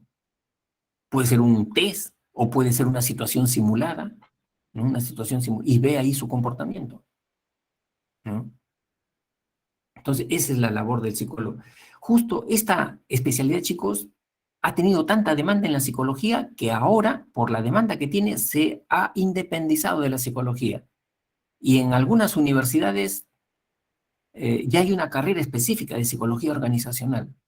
O sea, ya no esperan estar en el 7º ciclo de la carrera de psicología para recibir una especialización, sino, si uno va a la carrera de psicología organizacional, de los primeros ciclos te están enseñando materias ya de esta especialidad, ¿no? Luego viene la psicología social. La psicología social estudia el comportamiento de un individuo, pero cuando este individuo está sometido a una condición social, porque ahí cambia el comportamiento, ¿no? Por ejemplo, mira, ve, cuando un chico que participa en pandillas, cuando está solito, ¿cómo es su comportamiento? Tímido, apocado, se quiere esconder ahí, ¿no? Pero cuando está con su patota, con sus 20, ¿no? Pandilleros, se transforma, tiene una psicología, ¿no? ¿Quién estudia ese comportamiento? El psicólogo social. La mujer que es víctima de violencia de género tiene ya 10 años con su maltratador. ¿Por qué no se separa? ¿Qué pasa por la mente y el corazón de esa mujer?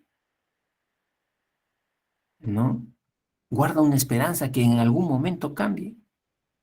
¿O cree que ella ha hecho algo malo y que merece tener una pareja así?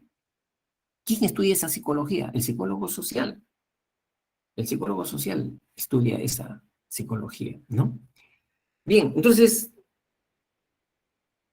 yo justo me inicié en la psicología, chicos, acá en la psicología social. Yo recién en San Marcos, no recién, sino ya tengo como 12 años en San Marcos, pero casi toda mi vida profesional la he realizado en este campo. O sea, yo he trabajado con niños de calle, ¿no? Los que llamaban los niños pirañitas, los adolescentes pirañitas, esos que fumaban, terocaleaban en la Plaza San Martín, Parque Universitario, y después asaltaban, robaban, ¿no? Es con esos niños, niños de la calle, he trabajado yo 20 años, ¿no?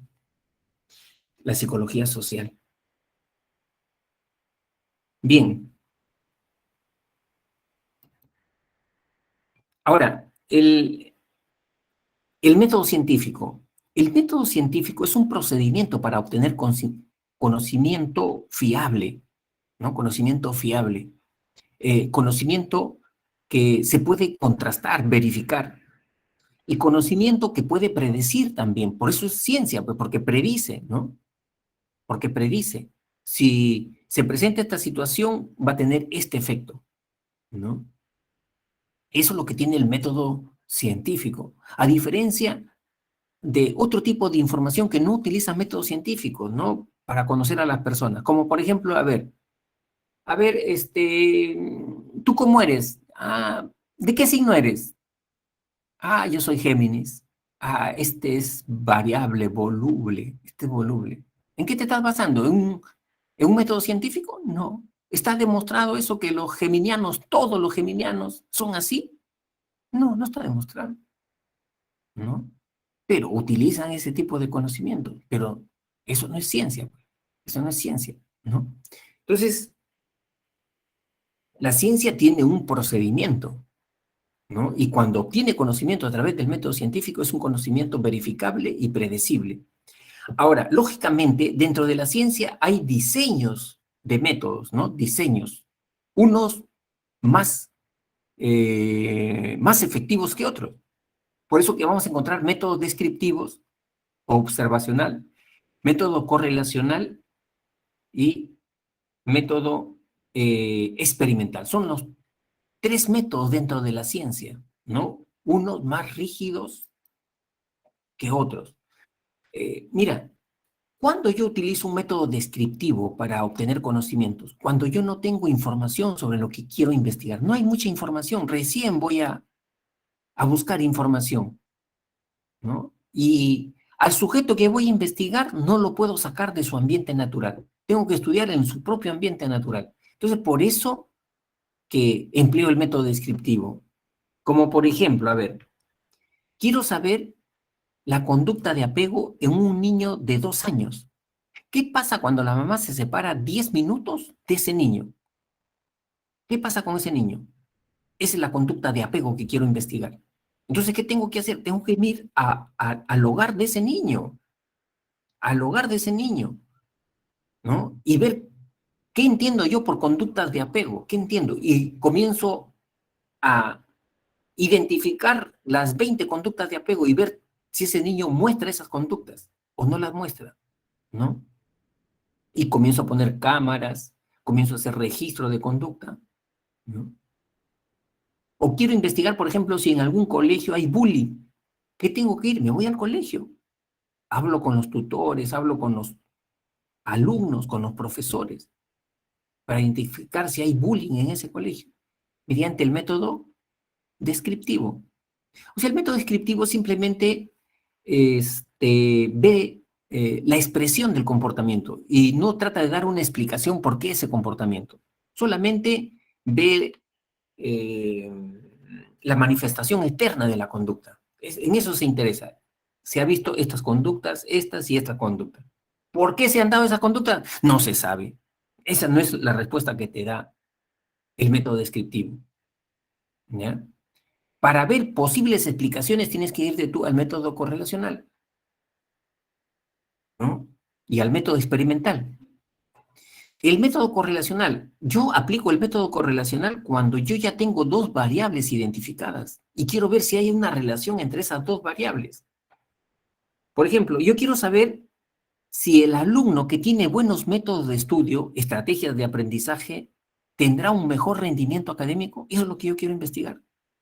Allí ya tengo dos variables ya. Método de estudio y rendimiento académico. Pero el método correlacional, chicos, me tiene que dar información sobre grandes poblaciones, 500 personas, 3.000 personas, 8.000 personas. O sea, yo no puedo decir, las personas introvertidas son perseverantes.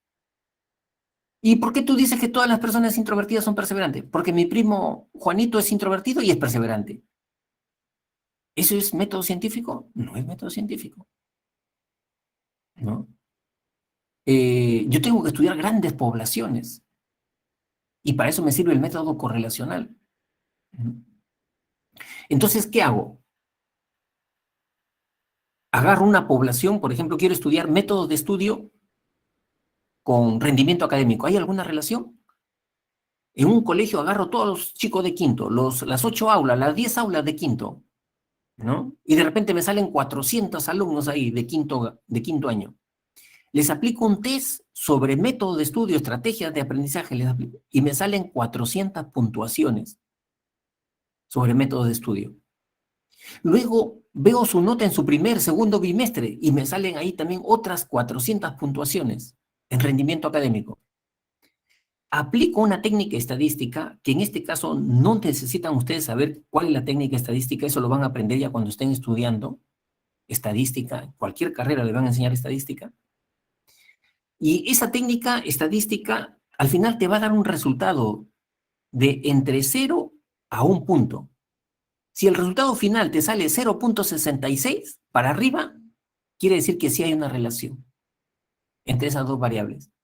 Pero si te sale menos, 0.3, 0.4, 0. No hay ninguna relación entre esas dos variables, ¿no?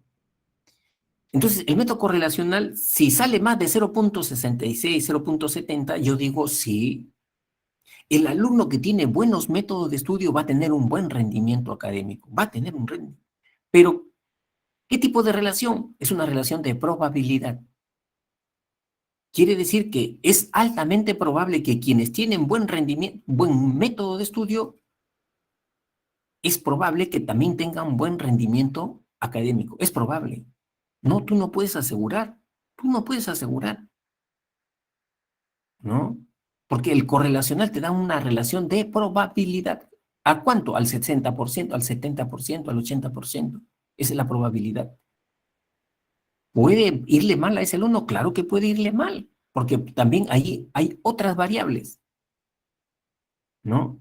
De repente un problema familiar, un problema de salud, y le puede ir mal, ¿no? El que sí te da una relación de causa-efecto, o sea, si se presenta una variable, la otra variable también se presenta, esa relación de causa-efecto, no de probabilidad, sino de causa-efecto, es el método experimental, ¿no?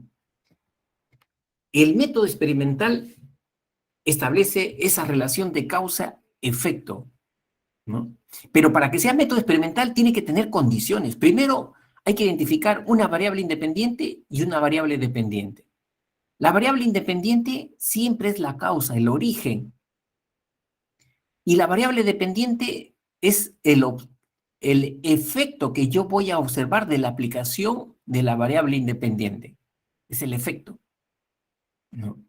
Por ejemplo, quiero investigar si un programa de relajación, de respiración diafragmática, ¿no? Esa es la técnica, respiración diafragmática, que es un programa de relajación, causa reducción de la ansiedad. Ahí está, ¿no? Ya tenemos la variable independiente, el programa de relajación. ¿Y por qué es variable independiente? Porque una variable independiente, chicos, es aquello que puede ser manipulable, dosificable. Es cuando el biólogo, el químico, dice que ha encontrado una sustancia que cura una enfermedad. ¿Cómo ha llegado a esa sustancia? Porque la ha manipulado en sus elementos. Le ha puesto más o menos de determinada sustancia. La ha manipulado. Y ha observado en la célula enferma y cómo se ha curado esa célula enferma.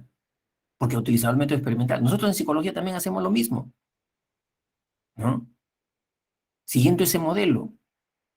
Entonces, a las personas yo puedo hacer que respiren más rápido, más lento y se relajan mejor. Puedo manipular la variable, ¿no? Y la segunda condición es que tiene que haber dos grupos, un grupo control y un grupo experimental. ¿Cómo así? Por ejemplo, yo he identificado, por decir así, acá en la Pre San Marcos, para poner un ejemplo hipotético, que hay 40 alumnos que sufren de ansiedad, que cuando se van a presentar al examen siempre tienen, la ansiedad les ha generado problemas, ¿no? O sea, sabían y no contestaban. Entonces, yo digo, voy a hacer una investigación. Quiero saber si un programa de relajación, la respiración diafragmática, o la meditación, o el mindfulness, les va a reducir la ansiedad. ¿Qué cosa hago? De esos 40 chicos, lo divido en dos grupos. 20 para mi grupo control. Durante un mes, a esos 20 chicos de mi grupo control, no les voy a aplicar nada, nada les voy a aplicar. Los voy a dejar igualito con su ansiedad. En cambio, los otros 20 chicos del grupo experimental, durante un mes, les voy a enseñar a que respiren bien. Les voy a enseñar la relajación, ¿no? ¿Por qué? Porque es mi grupo experimental. Ahí sí aplico la variable independiente. Después de un mes observo, les tomo un test para ver, ¿no?, cómo van en la relajación, en la reducción de la ansiedad, ¿no? Si yo observo que los 20 chicos del grupo control siguen con la ansiedad, en cambio los del grupo experimental ya no tienen ansiedad, manejan la ansiedad, entonces yo llego a la conclusión que el programa de relajación, de respiración diafragmática, sí causa reducción de la ansiedad. Es un programa efectivo para reducir la ansiedad. Está demostrado, está demostrado. ¿Cómo he llegado a esa conclusión? Por el método experimental, ¿ya? Entonces, ese es otro modelo, ¿no? Eh, ¿Alguna pregunta, chicos, hasta acá? Miren,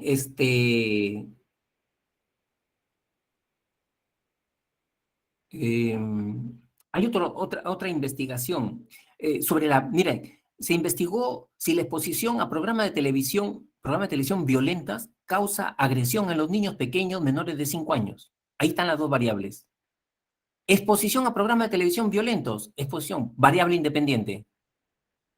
Conducta agresiva en los niños, variable dependiente. Ahí están las dos variables. Dice que a un grupo de niños se dividió, ¿no?, en 3 subgrupos experimentales, en 3 subgrupos. Grupo experimental número 1, durante un mes los pusieron a programas de violencia leve, de repente películas de detectives, ¿no?, de delincuentes, detectives, ¿no?, donde hay violencia leve. El subgrupo experimental número 2, violencia moderada, durante un mes que vean películas de guerra, ¿no? Programas de Cachascán, todo eso, ¿no? Programas de Cachascán, que vean, es violencia moderada. Grupo experimental número 3, violencia extrema, muerte, asesinatos, sangre, ¿no? Chucky 1, Chucky 2, hay pura violencia, ¿ya? Durante un mes. Luego, para someterlo a prueba, ¿qué hacía? El sujeto, el experimentador, en una sala ponía a todos los niños y él incitaba a la violencia. Frente a un muñeco, a un monigote, lo golpeaba, lo pateaba, ¿no? Le daba puñetazos, ¿no? Incitaba a los niños para que también hagan lo que él estaba haciendo. ¿Y qué se vio? Se vio que los del grupo experimental, los de violencia leve y moderada, también golpeaban al monigote. Los de violencia extrema, hasta la cabeza le arrancaron a ese monigote y se reían. Y los del grupo control, por más que los incitaban a pegar, ahí calladitos, tranquilitos, mirando, ¿no? Entonces, se demostró que la exposición a programas de televisión violentos sí causa conducta agresiva en niños pequeños menores de 5 años. ¿Cómo se llegó a esa conclusión? A través de una investigación experimental. ¿Ya? ¿Te ha entendido? Acá siempre les van a pedir, chicos, identifique cuál es la variable independiente. Tú mismo te pones la lógica. ¿Cuál es la variable que causa? Esa es la variable independiente. ¿Cuál es la variable dependiente? ¿No? Lo que yo voy a observar de aplicar la variable independiente, eso es lo que yo voy a ver, ¿no? Entonces, esa es la variable independiente. Y es importante que en el problema que te pongan veas los términos también te indican en una investigación, ¿no?, que tiene que ver sobre los efectos del déficit de sueño en la retención de información o disminución de la memoria, ¿no? Cuando te plantean una investigación así, ya cuando te están hablando de efectos, ya tú dices, es método experimental eso, ¿no? La reducción, ¿se puede manipular esa variable del déficit de sueño? Menos horas de sueño, menos horas para dormir, sí se puede manipular, ¿no? A una persona se le puede hacer dormir 4 horas, 6 horas, ¿no? Y después Se le pide que recuerde 20 palabras, 40 palabras para ver si eso tiene un efecto en la memoria, el déficit de sueño. ¿Cómo llego a esa conclusión? Mediante una investigación experimental, ¿ya? ¿Alguna pregunta, chicos? ¿Algo que no esté claro?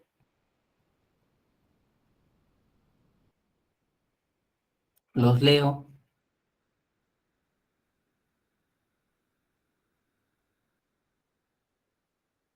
¿Están durmiendo? ¿Están atentos? ¿Sí? ¿Todo claro? Ya, muchas gracias por la respuesta, Diego. Job, Christopher. Ya. De repente acá con las preguntas puede salir alguna duda. Ejercicio número 1 dice, en el colegio se escuchó decir al maestro Pedro que los alumnos de hoy en día deberían ser corregidos a temprana edad, pues así se evitaría la tarea de sancionarlos cuando son adultos. Para él, una buena medida disciplinaria es la que se impone ni bien se comete la falta y es proporcional a esta. Dicha expresión del maestro es compatible con los planteamientos correspondientes a la escuela psicológica Susan conductista. Muy bien, Susan, ¿no? Conductista. Eh, a ver, acá vamos a... Ya. No puede ser psicoanalítica porque acá no está haciendo alusión que la explicación está en la infancia de ese niño, ¿no? La explicación del enunciado no está diciendo que se debe a las experiencias que tuvo durante la infancia, ¿no? Porque la psicoanalítica siempre da esa explicación, ¿no? Siempre, ¿no? ¿Ya? Entonces, es conductista, ¿no? La relación estímulo-respuesta. Y la respuesta tiene que ser proporcional, pues, ¿no? El estímulo tiene que ser proporcional a la respuesta a la falta de esa persona, ¿ya? 2. Renata le comenta angustiada a su mejor amiga que últimamente tiene un sueño recurrente. En dicho sueño, ella se ve intentando correr, pero no puede ante la frustración. Quiere gritar y tampoco puede emitir sonido alguno. Ha pensado en contárselo a sus padres, pero teme que ellos no le den importancia. En relación con el texto, señale los enunciados correctos. Primera proposición. El especialista más indicado para abordar el problema de Renata es el psicólogo social, ¿no? Renata está sometida a una condición social, a pobreza, a marginalidad. No dice el enunciado que está. Por eso esto está de más, esta primera proposición, ¿no? No es un psicólogo social, no tiene nada que ver acá, ¿no? 2. La psicología conductista inicialmente centró sus estudios en la interpretación de los sueños. La psicología conductista le dio importancia a la interpretación de los sueños. Los sueños es algo mental, no le interesa al psicólogo este tema, no le interesa, lo descarta, lo rechaza, abomina de estos términos. Entonces, está mal, pues.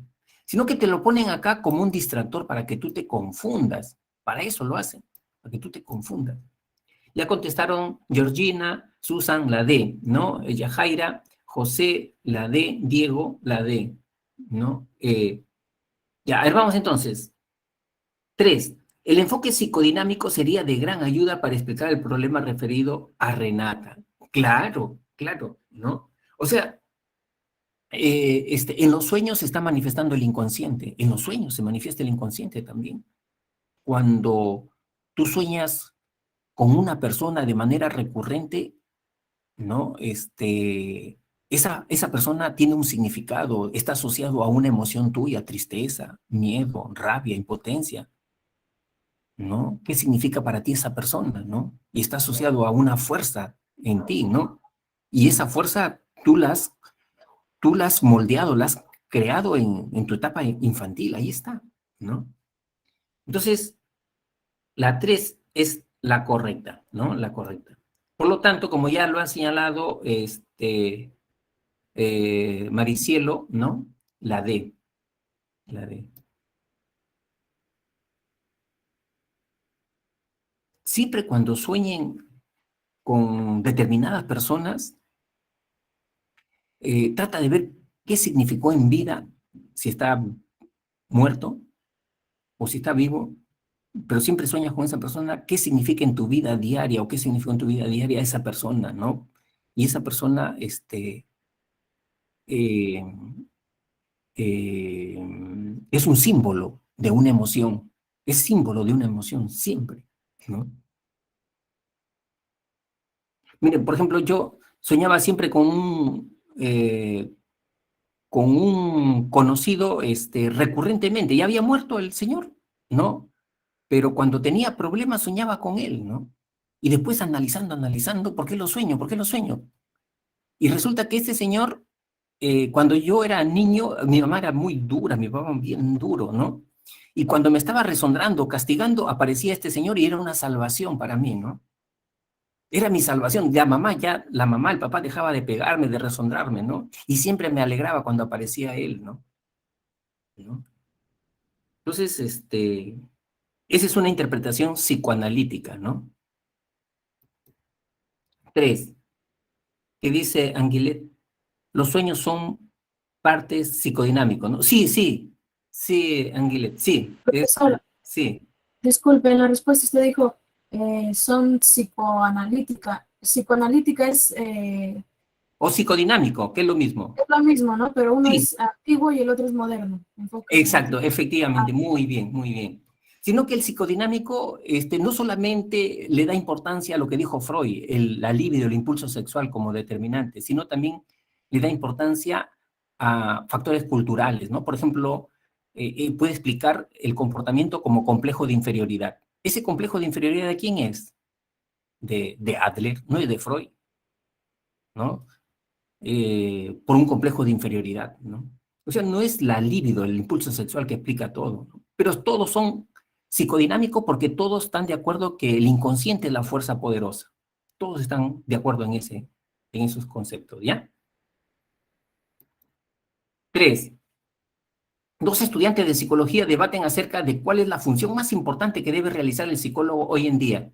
La primera señala, cuidar de la salud mental de la población y prevenir situaciones que la pongan en riesgo. El segundo, estamos en tiempos muy violentos y la criminalidad ha avanzado tanto que debemos estudiar el comportamiento criminal y establecer medidas preventivas. Con relación, ¿no?, al enunciado será, señale las proposiciones correctas. 1. La especialidad psicológica de la primera estudiante argumenta los planteamientos de la psicología evolutiva.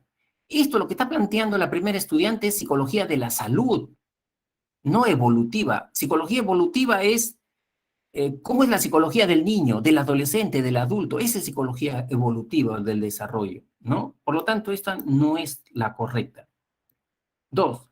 El segundo estudiante se inclina por los planteamientos de la psicología forense.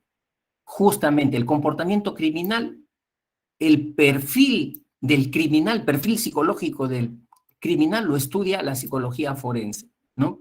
Por lo tanto, la segunda proposición es la correcta, ¿no? Ya están contestando, ¿no? Es la A, dice Diego, Alexandra la A, Claudia la A, Maricielo la A. 3. La psicología de la salud aborda el estudio de ambas situaciones. Abordará la primera, pero la segunda no. La segunda situación, caso, no aborda la psicología de la salud, ¿no? Por lo tanto, es incorrecta. Solamente sería la 2, ¿no? Que en este caso es la alternativa A. Muy bien, acá están, chicos, tómenle captura de pantalla de las claves y los invito a que vayan al multichat. Cualquier duda que ustedes tuvieran o si están estudiando y encuentran una contradicción o siguen con inquietudes, ingresen al multichat. Ahí va a haber profesores todos los días que les va a absolver su pregunta en el acto, ¿no? En el acto, ¿ya? Bueno, muchísimas gracias, ¿no? Por la atención prestada, ¿no? Y gracias al señor tutor por haberme permitido 5 minutos de más adicional, ¿no? Un abrazo, chicos, y nos veríamos la próxima semana, ¿ya? Nos vemos, Yajaira Cruz. Gracias por prestar atención. Nos vemos, nos vemos. Chao, Susan. Chao, Maite. José Miguel Ruiz. Nos vemos. Hasta la próxima. Jordina, nos vemos. chicos, un abrazo. Repasen. Chao, Samira.